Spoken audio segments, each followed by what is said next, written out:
Good afternoon, ladies and gentlemen, members of the press corps, fellow citizens.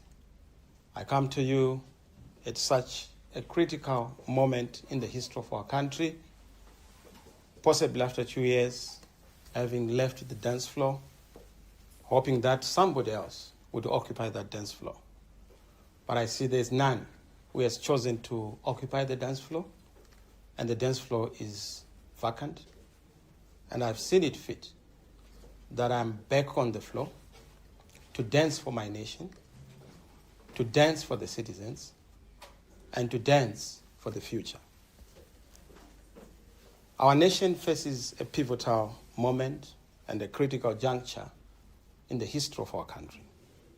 The promise of independence has not yet translated into that rapid, accelerated transformation that we hoped to see. We have not seen transformation. That promise has been hijacked. We have not seen shared prosperity. We have not seen the dignity that had been promised to the citizens. We have not seen the sovereignty that the citizens were promised. We have not seen opportunities for all.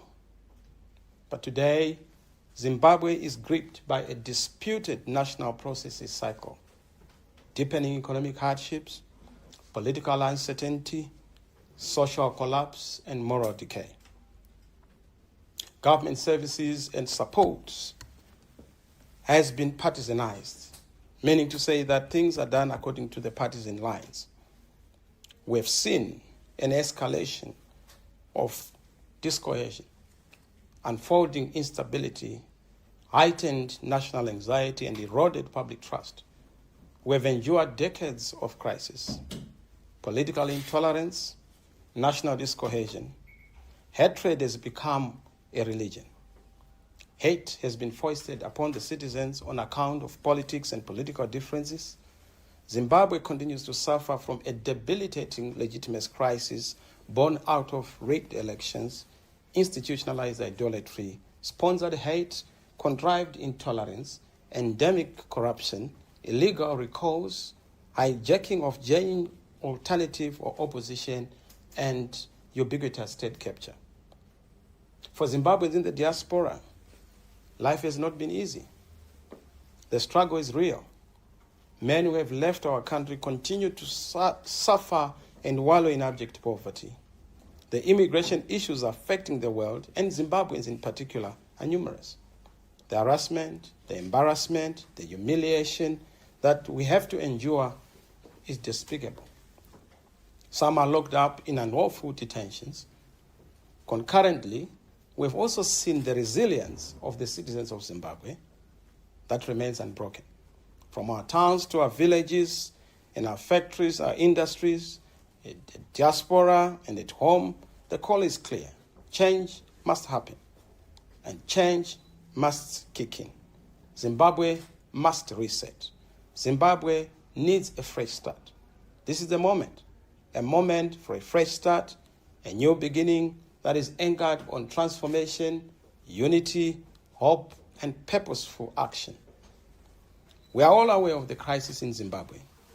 It is a crisis of a national proportion, a crisis of governance. It is a leadership crisis characterized by disputed national processes, discredited elections, and a stolen mandate which creates instability, uncertainty, hardships, and definitely shortages in everything. It has led to abuse, desperation, and division. We have been working tirelessly behind the scenes, even as I left the dance floor of the CCC. And a lot has happened. We're hoping to reignite the hope, and we are reigniting that hope. We have been working through the SADC channels and other channels globally to make sure that we build that global solidarity for the people of Zimbabwe to achieve change in no time in Zimbabwe. We must all understand that a false fight breeds a false victory. The entry point to the definition of the crisis in Zimbabwe must be clear. It is a governance crisis. In itself, a breakdown of a national consensus, a citizen consensus. A breakdown of a national order and a constitutional order. A breakdown of a governmental order. Zimbabwe has had these cycles, vicious cycles of violence, disputes, tensions, disagreements that are not resolved and solved. We have a disputed government, disputed elections, disputed mandates, and a disputed constitution. The citizens are treated as subjects where they are supposed to be treated as citizens. Citizens have been stripped of their dignity, sovereignty, and their collective security. We have engaged the regional board, SADC, and other stakeholders with a view to end our problems and chart a new course for prosperity, a fresh start. We remain vigorously seized with the mandate you gave us as the people of Zimbabwe to unite the nation and create opportunities for all. We are acutely aware that if we want to progress and prosper as a nation, we must abandon the politics of the past and embrace a fresh start and a clean start. For the past 2 years, I've been in engagement with the SADC Executive Secretariat to try and find solutions, because we took our matter to SADC for obvious reasons, because our courts in this country had a blocked route. So SADC was supposed to be another avenue to give us the same remedy we saw sought in our own domestic jurisdiction. But unfortunately, because the chairman of SADC was a disputed individual, so that stalled processes. But we still continue because we believe that the issue of elections that are disputed in Zimbabwe is not resolved. Even if it takes 5 years, 10 years, 20 years, we still have to go back to correcting the process flaws that we have. I'm clearly aware that some of you are saying, let bygones be bygones.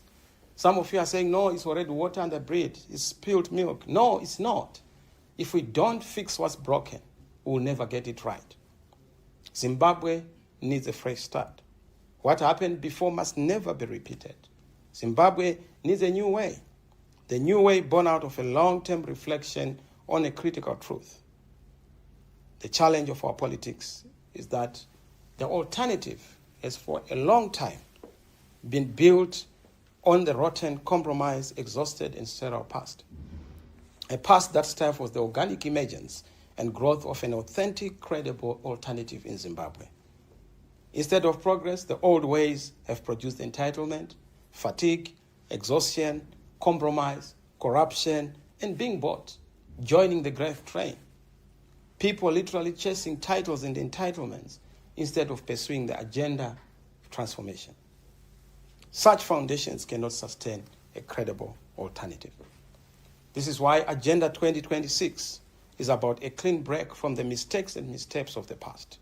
It is a commitment to reimagine Zimbabwe and to rebuild a nation on democratic values, constitutionalism, competence, compassion, a fresh start that means we are rejecting fear, violence, corruption, selfishness, greed, and exclusion, embracing ethical leadership, accountability, and citizen service. This agenda is not about personalities. It's not about individuals. It is about the collective. It is about the citizens.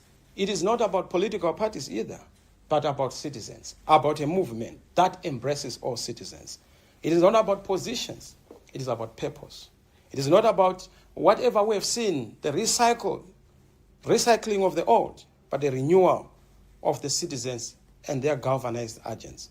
And this is why we have identified 5 critical issues for this year as the agenda. The first one is we are building a new national consensus across the whole country as number 1.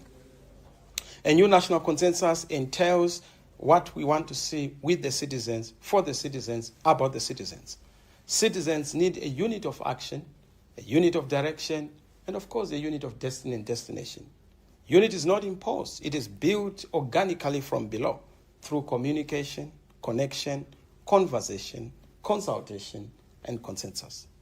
We are reawakening and exhorting citizens to define a new national consensus anchored on the citizens, not a small elite of politicians, opportunists, and careerists who just want to fly to parliament or fly to local authorities or to fly to State House, without clearly answering the fundamental and central questions affecting our country. What Zimbabwe we want, and how we want it. That is the process and the destination. That unity is grounded in oneness. We fall together, we we fail together, or we rise together. We are one nation, one vision, one future, one success, and even in circumstances of failure, one fall. There is no separate destiny for a few and for another. We must understand that we have over 5 million Zimbabweans in the diaspora, and it doesn't matter how good you are, even if you're a blue chip company, because you have a bad government, your goodness is eroded. You are a good citizen, but with a bad leadership, the ultimate is that your gains are negated. So the key agenda for this year is going to be to unite all progressive forces around this new national consensus, built on forgiveness, peace, healing of wounds, and oneness. That is our agenda. That is the basis of an everlasting national reconstruction and reconciliation. Number 2, we are going to be reclaiming citizen agency and leadership. Let the citizens lead. Apart from understanding that we need oneness and the collectiveness, the togetherness, the movement together, we need to make sure that we reclaim citizens' role and agents. True transformation begins with you, the citizens. We need to be cultivating an awakened, conscious, and responsible citizenry. Citizens who understand their agents, their role, their responsibility in shaping the destiny of a nation. Real change is not delivered by politicians. Real change is delivered by citizens. It is built and defended and supported by the citizens themselves. We are building that agency. We are going to make sure that we do everything practically possible to act, mobilize, organize, recruit, conscientize, educate, and sustain so that information flows to every platform, every forum. According to our understanding, every corner must be reached so that grassroots mechanisms are indeed organic and are also activated in a mass-based way. We aim to build a nation of leaders, not followers, where every citizen is responsible for shaping their destiny. Citizen agents is going to be one of the critical elements as we build this important platform. Clearly, we need a movement, not just a political party. A movement is broader in cause. A movement is deeper in issues. A movement is more galvanizing for all the people to fight, not for positions, titles, or entitlements, but to fight for a functioning economy and a working country and institutional dignity. So that message must be spread so that there's stewardship across the board, even in communities. This year, because we are talking about leadership of the citizens, we're also going to emphasize action around the environment. Our environment, our resources have been decimated, plundered, and looted. We need to make sure that we go back to that paramount responsibility as citizens. The wealth of our nation must be protected. We are seeing our mountains being decimated. We are seeing our rivers being destroyed. We have seen even our forests being destroyed. We must defend our environment and our resources. Yes, we need to exploit them, but exploiting is not destroying. There's no exploitation that engenders destruction because we have future generations to protect and prosperity. So it's going to be one of our major issues as we go forward in terms of citizenship, leadership, to make sure that there's also environmental stewardship in the country. Number 3 agenda is preparing for the next government. Our strategic pivot and ultimate endgame is to form the next government, a citizens' government, supported by all citizens. So we are preparing for that government. It's based on competence, capacity, and capability. You have seen most of the people who have been deployed in some of these spaces, the local authorities and parliament. Some of them, they are guided by nothing but greed. And that is what we must fight. This phase is about readiness to govern, from a movement to a government, from the street to the state. And that requires deliberate investment in capacity, competence, and character, and the necessary policy depth, administrative readiness, ethical leadership, and institutional thinking that is required. Government is not about slogans or rhetoric. It is a responsibility to put in place systems and execute an agenda that responds to the citizens. I'm sure this government promised that there was going to be what they called the Third Republic, and they called it the New Dispensation. which has all turned out to be a new deception for everyone. Nobody doubts the deception because it's so evident for everyone to see. So forming the next government is going to be our critical component around policy structures, around strategies, around engagement locally and internationally to make sure that the readiness to govern is there. We serve, govern, and deliver good results for all the citizens in Zimbabwe. Number 4, we are going to be focusing on a new moral revolution. What Zimbabwe needs is not new faces in government, but it needs new forces in government. And we need more than politics. We need a radical revival, a moral reformation, a revolution of morals. We need values revolution, ethics and behavior to reshape the way we behave. This so-called thing of Mbinga, where we celebrate, accumulation of wealth in a primitive way, must go. We must celebrate hard work. We must celebrate proper industry. We must celebrate proper people being rewarded on the basis of merit. So therefore, we are going to ask every citizen to play a critical role in this revolution of morals, particularly the church, and especially our traditional leaders. There's going to be a critical focus on the youth, investing in the next generation, which is an important task. Young people have not been treated as stakeholders. Young people have been treated as snakeholders, with suspicion, almost left in oblivion.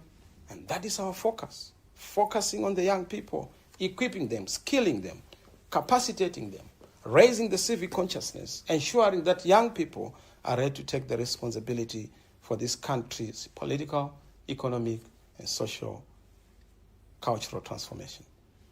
Our commitment is to set up young people for success, prosperity, upliftment, and to allow them to innovate, to create and contribute meaningfully to national development. So we'll have a special focus as a citizens movement on the young people.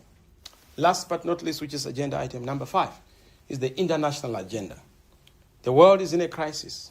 Coups, rigged elections, illegitimate regimes, and the collapse of global governance have left societies, especially in Africa, vulnerable to exploitation, inequality, and systemic injustice. Contemporary international politics now is about transactional issues as opposed to dealing with fundamental issues around human rights, justice, citizen welfare, and strengthening strong institutions regionally, internationally, including continentally. As a value-centered principled alternative, we are working to make sure that we restore Zimbabwe's position as a leader who will embark on a robust global advocacy campaign, will engage, disrupt, and hold accountable global and regional institutions, forging alliances with progressive forces across Africa and the world to advocate for transformation to uphold legitimacy and defend the citizen rights. Our global advocacy campaign is going to take us to all the capitals of the world, using our diaspora structures and Zimbabweans in the diaspora as our ambassadors to help us galvanize and mobilize collective action and advocacy for the case of a fresh start in Zimbabwe. Our call to action. As I conclude, fellow citizens, the time to reset is now. The Agenda 2026 is a rallying call to courage, unity, and action. Go and mobilize. Go and organize. Prepare for that new national consensus, a new citizens' government founded upon accountability, integrity, justice, and service. Let us open ourselves to a constructive conversation and discussion, a dialogue bringing citizens together in our various communities. After all, we are one people. We call on all citizens to mobilize, organize, and join the new way for a new great Zimbabwe for everyone. It transcends tribe, color, race, party affiliation. It's a movement by the citizens, for the citizens, and from the citizens, where every Zimbabwean has a role to play in the country's future. To Zimbabweans abroad, our diaspora front, we acknowledge you. You, the millions of our citizens, you continue to be the backbone of our life and the lifeblood of our economy. You will no longer be observers. You will be the active participants in the citizen movement's governance and support system structures. These are the key actions we want. Mobilize, raise the awareness, organize, build local and national responsive grassroots structures for collective action. Encourage every Zimbabwean to become an active member of this new national consensus. Of course, in the next 180 days, our priority is not showmanship or rallies. It is legal and institutional fortification and building that grassroots resilience and consciousness. We must, and we will, want to build something that is not going to be destroyed. That's why we are entering into a season of foundational groundwork, a period of grassroots strength, hoche koche, dandemutand, zeve zeve, spreading the message. I know there are Debele equivalent for those, and we will have them in our communities, and we'll send them across the nation. Let us rise together peacefully, purposefully, patriotically to reclaim our future. Zimbabwe can and will work again. The new dawn, a fresh start begins with us. In due course, I'll be announcing an executive program of action that will fulfill this agenda. I want to thank all the Zimbabweans who have continued to support us from across the political divide. We actually have more supporters in ZANU-PF because citizens are not divided by parties, though, of course, politicians want to divide people on the basis of politics. The church, we appreciate you. Business community, trade unions, labor, students, young people, women's groups, we appreciate you. Marginalized groups, we see your engagement and we appreciate it. Your feedback is appreciated. Over the festive holidays, I've been going around the country, meeting with people, hearing what they are saying, traditional leaders, emphasizing that something must give. But if you believe in that Zimbabwe, if you believe that Zimbabwe's days are yet to come and are not behind us, please come. Let us reason together. Join us. We need your expertise in policy, your local influence, your financial muscle to build that solid momentum that ensures that our moment comes and our message reaches the furthest and remotest parts of our beautiful country. The journey to a new great Zimbabwe begins. It does not start when we become a government. It starts with the foundation we lay today. And I thank you. Let the word go. Famba ine shoko. Hamba lomlayeso. In solidarity with all the citizens. God bless you. God bless Zimbabwe. I thank you.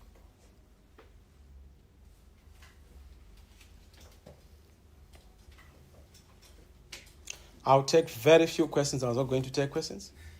Because if I take questions, I know that we'll have a problem diverting and defocusing on the message. But I'm sure you may have some very serious questions. I'll take maybe 2, 3. I'll start with effort. Okay, then Tonio, then last, because I'll just take 3. Who else? It's limited, I'll ask 2. Okay. The first one Thank is you. that you mentioned that you're doing away with politics of the old. Does that mean you are also doing away with strategic ambiguity, where your supporters don't know where you are headed, and they don't, they don't know where you're headed? Secondly, during your absence from the dance floor, ZANU-PF is remobilized. How do you, how do you intend to regain the lost confidence from your own supporters? In fact, effort, let me correct you there. ZANU-PF is actually demobilized. They are now so factionalized. They are now into smithereens. They are into debris. If you look at ZANU, they are no longer a one unity. Geza was a central committee member. He left the party. Those who are still in the party are still there in body, but their spirit is gone. In fact, they've joined the rest of the citizens. So don't talk about this collapsing regime. They are collapsed. There is no party there. Yes, I left the dance floor, but there was nobody to dance. Even ZANU could not dance alone. Because it takes 2 to tango. They couldn't tango even with their own created, puppets and muppets that they had created. They couldn't. So yes, we have a duty to lead, and that duty we are going to execute with grace. Another question? The first one, strategic ambiguity. Oh, yes. Yes, I know that you have said the strategic ambiguity. It has actually fortified the base. That's why we won the elections in 2023, because the base is clear about what we are doing. strategic ambiguity's target is not those who support us, because they know what we are doing, they know the structures. It is the opponent who wants to pry into our affairs. And that's why they're in sixes and sevens. Yes, we'll have new politics. That will entail a lot of strategies that are going to be unpacked in due course. But I can tell you that everything in the past is not going to be part of the new. You don't use old wineskins to carry the new wine. And we are clear about that. Yes. Tonio, then last question. Okay, you partly spoke into my other question, which is about the new. As far as the setup and how you're going to constitute the new, are you going to be expecting new also coming in with some old members or executives that you used to have in the past as far as the last political formation was concerned? And is this an announcement of the coming in of a new political party, or is going to be a general movement? Exactly what is this? I think I must help you. I said it's not a political party, it's a movement.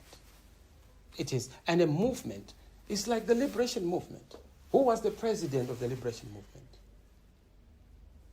What was the constitution of the liberation movement? But the movement was able to galvanize people. Yes, you'll have institutions here and there, but we want to build a movement that unites Zimbabweans around a cause, around a case, around an objective, around a purpose. And that's what we are preoccupied with. So this whole thing of saying, is it a new? Yes, it's a new movement, a citizens' movement. New in the sense that you are going to see everything new, from the tactics, the strategies, the structures, the leadership, and the way we organize. We can't continue to have funny games with ZANU-PF for far too long. Life is difficult. We are suffering, as if we don't have a country, yet we have over 6 mineral resources to our name.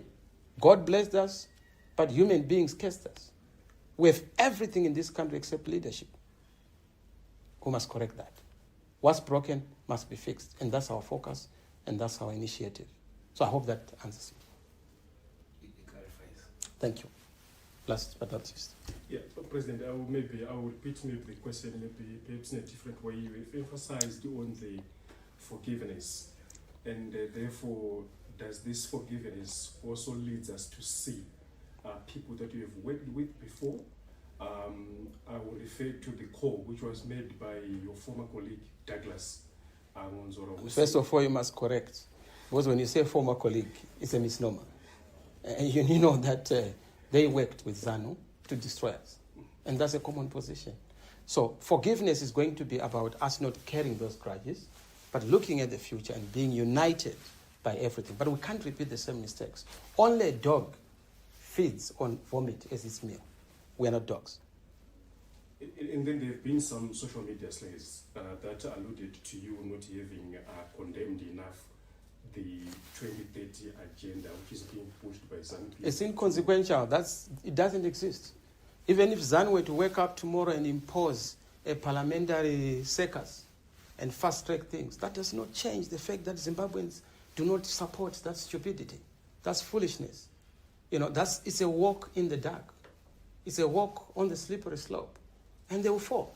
We have to organize. Citizens who are organized and mobilized can change a government anytime, particularly if the government is a disputed one.